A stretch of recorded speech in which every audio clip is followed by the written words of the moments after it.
Bonjour à tous. Et bonjour tout le monde. Bienvenue sur la chaîne. Alors aujourd'hui on se retrouve pour faire une vidéo déballage de cartons, d'accessoires qu'on a reçus pour le camping-car.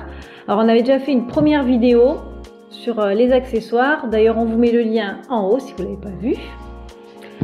Alors on va commencer par les panneaux solaires à mon avis. Enfin les panneaux, l'installation pour on va dire le kit autonome solaire. Alors autonome je ne sais pas si on va l'être, mais on va avoir quand même beaucoup de watts qui vont être produits par le soleil. On va avoir au total 460 560 watts, pardon. À chaque fois j'en veux pour 460. C'est 560. En fait, on est un peu perdu parce qu'à la base, on devait acheter deux panneaux solaires de 210 watts et on n'a pas pu finaliser la commande parce qu'il manquait un panneau solaire qu'on aurait reçu plusieurs mois après. Donc on a décidé de changer en fait de configuration et de prendre 4 panneaux solaires de 140 watts. Les panneaux solaires, on les a achetés chez H2R Équipement. Voilà. H2R Équipement, le fournisseur de H2R Équipement est Énergie Mobile. Voilà, Énergie Mobile. On a pris donc 4 panneaux solaires de la nouvelle technologie PERC, P-E-R-C, de 140 watts. Alors, à la base, on ne voulait que 2 panneaux solaires pour faire un montage en 24 volts. Et donc, on est passé sur 4 panneaux solaires. Donc, un mal pour un bien encore, on a augmenté la capacité en fait. La capacité de ce qu'on avait prévu dès le départ. Donc, je vous présente là le panneau solaire PERC de 140 watts. Voilà le panneau solaire. On va vous donner la taille. Alors, 1310 normalement. Voilà, 1310 sur 55. Le cadre, il est en alu et on a un pourcentage d'efficacité de 21%, ce qui est vraiment bien dans les panneaux solaires. Donc il est tout noir, on en aura 4 sur le toit. Alors au niveau caractéristique du panneau solaire, en puissance on est à 140 watts, en tension nominale on est à 18,7 volts. En courant maximum, on est à 7,49 ampères. En tension à vide, 21,1 volts.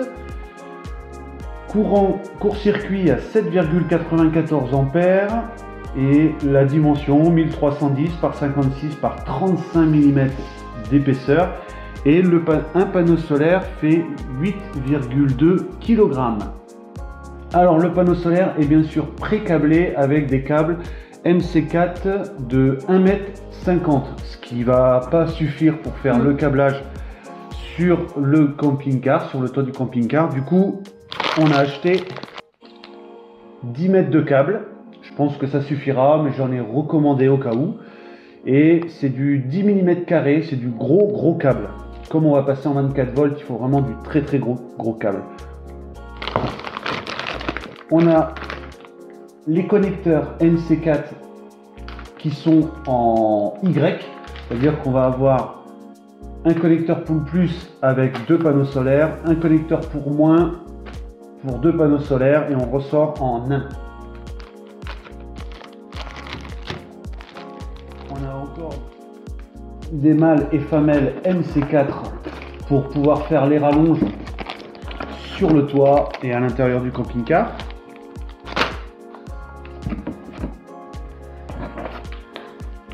Hop, un gros fusible, enfin un gros porte-fusible de 60 ampères avec, j'ai 6 fusibles. J'ai préféré en acheter 6, comme ça on ne sait jamais. On est tellement la poisse. C'est que au moins. Vaut mieux prévenir que guérir, comme on dit. Voilà. Après, il ne faudra pas les perdre.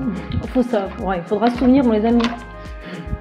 Voilà pour les panneaux solaires, les branchements. Après, tout ce qui va être instrumentation pour gérer l'énergie et distribuer aux batteries. Alors déjà, pour les batteries, on a acheté... Alors il y en a 2, exactement, un pour chaque batterie. Voilà. Nous, en batterie, on a deux batteries AGM de 100 ampères. Donc, on a acheté des Smart Battery Sensi. Je vous les montre. Alors c'est tout petit, on pensait que ça allait être un peu plus gros en fait. Ouais. C'est pas gros, hein. On branche ça à la batterie, on a un fusible qui est là, ça va permettre d'avoir la température de la batterie et savoir si la batterie elle chauffe ou pas. Donc c'est un élément de sécurité quand même. Donc on en mettra un sur chaque batterie. Après, on a bien sûr le Sigraflex 512 pour Sikaflex. Ouais, Sigraflex, moi. Je confonds avec autre chose. Sikaflex 512 pour pouvoir venir coller les panneaux solaires. Alors, pour les panneaux solaires, on avait plusieurs choix. Soit mettre des cornières en alu et les coller. Et puis au final, on a voulu faire quelque chose vraiment de nominal. Donc, alors avec les panneaux solaires, on a aussi commandé les kits de fixation. Donc ben, on va les monter directement dessus, comme ça on va vous montrer.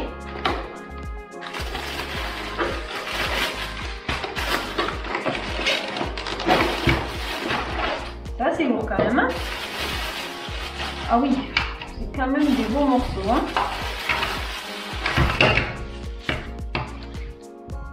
Hop. Voilà. Après, au niveau instrumentation, on va avoir MPPT. le MPPT de chez Victron, c'est le 1030. Alors avec ce... Non, il est écrit 100. Ah oui, 130, exactement. Oui. Tout à fait. En fait, pourquoi on a pris le 130, c'est pour pouvoir dans le temps rajouter peut-être un panneau solaire. Il est quand même assez balèze. Hein.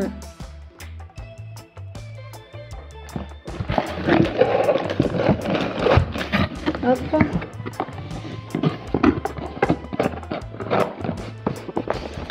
Après, on s'est fait plaisir. Alors, on avait vu cet instrument sur pas mal de chaînes YouTube et sur pas mal de forums.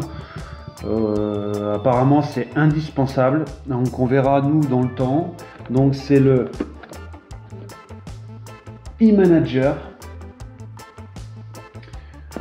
Donc, le e-manager va nous permettre de mieux gérer les tensions dans les batteries et de réguler la tension dans chaque batterie. Il contrôle un peu tout.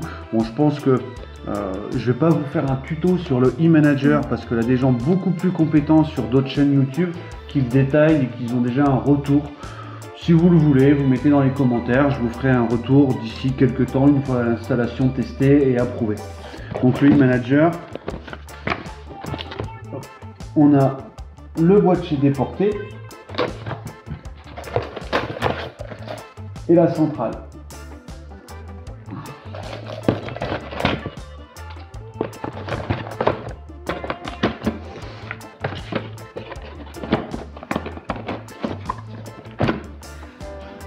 Voilà, pour le solaire. Ah bah c'est déjà fini. C'est bon pour moi. Allez, maintenant je vais vous montrer mes petits joujoux à moi. Je me suis fait un petit peu plaisir aussi.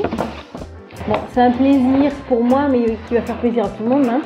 Alors, j'ai reçu ce fameux four, le fameux four que pas mal de personnes, je pense, connaissent. C'est le Omnia. Alors, je vais vous montrer comment ça se présente pour ceux qui ne le connaissent pas. Donc, on reçoit ça dans un petit sac, c'est super pratique. Alors, quand on commande le four, il faut savoir qu'il n'y a pas tous les accessoires que je vais vous montrer. Hein. En fait, j'ai fait plusieurs commandes. Voilà, donc vous avez bien sûr le couvercle, hop, le dessous,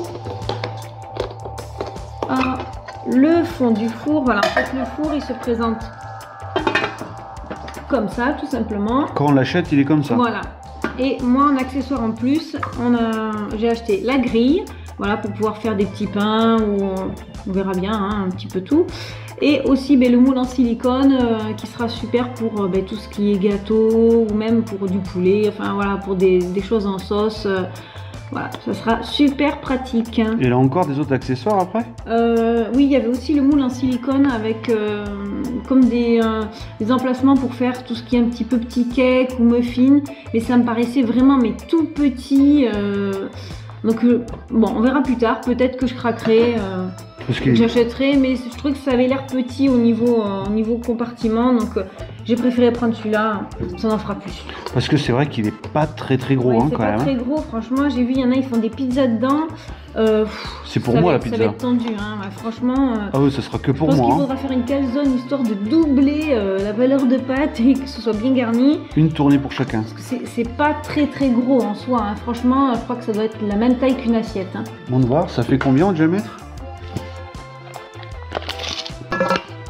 25 quoi, 25 cm, ouais, c'est une assiette. Hein. Franchement, au niveau diamètre, c'est une assiette. Donc on va tester ça, je vous ferai une prochaine recette dans une prochaine vidéo. Ouh, ça sent beaucoup de recettes dans la playlist dédiée à la cuisine. Ouais, c'est vrai que j'avais fait que la recette de la tartiflette, que vous pouvez voir, on vous remet le lien juste au-dessus. Et j'avais pas le four, donc je m'étais débrouillée avec les moyens du bord. Et là, je vais pouvoir faire plein de choses. C'est super chouette. Donc, je rangerai tout ça après. Ensuite, qu'est-ce qu'on a reçu d'autre? On a reçu un accessoire de randonnée qui est super utile, surtout quand on a des enfants en bas âge. Donc, qui est juste derrière là. C'est un porte-bébé de randonnée. Alors, c'est assez gros quand même, hein, au niveau calibre, hein, vous pouvez voir. Bon, là, on a des accessoires. Bon, ça, c'est pour la pluie. Mais bon, c'est super pratique d'avoir tous ces petits accessoires. Par contre, c'est... Alors la marque c'est Deuter. Ouais. Deuter, il fait c'est le porte-bébé Kid Comfort 3 et je vais vous donner un peu de caractéristiques. Il fait 3,5 kg. Tout est en alu. On a vraiment de la mousse et on a tous les réglages, c'est-à-dire que quand bébé va grandir, on pourra décaler toute la partie sanglage pour pouvoir l'accompagner. Dans sa croissance. Dans sa croissance, voilà. Même ici, je ne sais pas si vous voyez ma main. Hop, ici, là, voilà, on peut le descendre ou le remonter. Ça suit vraiment l'évolution en fait du bébé. Hein. Ça suit vraiment sa croissance. Et ça va jusqu'à 14 kg, je crois, il me semble. Hein. Donc il y a la visière qui est réglable, qui peut s'enlever aussi. Hein. Voilà, hop, c'est des accessoires qui sont amovibles. Et on a ça qui se rétracte. Voilà, alors ce qui est bien d'avoir ça, c'est qu'en fait, voilà, on peut le poser sur une table, mettre l'enfant dedans et être vraiment libre pour pouvoir en fait se mettre le sac à dos sur le dos. Voilà, on est bien, on a les deux mains libres, c'est super pratique. Après aussi, on s'est décidé pour ce modèle-là qu'en fait, au niveau du dos, il est aussi, je sais pas si vous voyez, c'est comme une résille. C'est très aéré au niveau tissu. Et en fait, ça permet au dos de respirer et de pas trop transpirer quand on est en rando en plein été. Enfin, voilà quoi, hein, c'est quand même bien de pas transpirer et d'être à l'aise quoi. Celui-ci aussi a ça aussi qui est rembourré.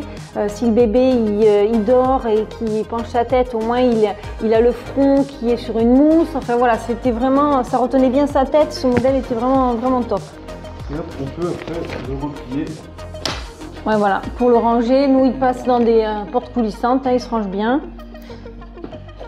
Et on a la poche ici. Voilà, là je sais plus, je crois qu'on pouvait mettre 3 kg, voilà, c'est assez profond, hein, ça va bien dessous. Donc voilà, je pense qu'on a fait le tour un petit peu de tout ce qu'on a reçu. C'est déjà pas mal, hein. Ouais. On a pas mal de travail, comme vous pouvez voir, hein, qui nous attend. Et ouais, surtout l'installation des panneaux solaires, ça va être la grosse étape qu'on va faire entre la sellerie, je pense. Ouais, sûrement, ouais. Hein, suivant le temps, en fait. Hein. Donc, allez. On vous laisse sur ce. Et on vous dit à ciao, bonne route. À bientôt.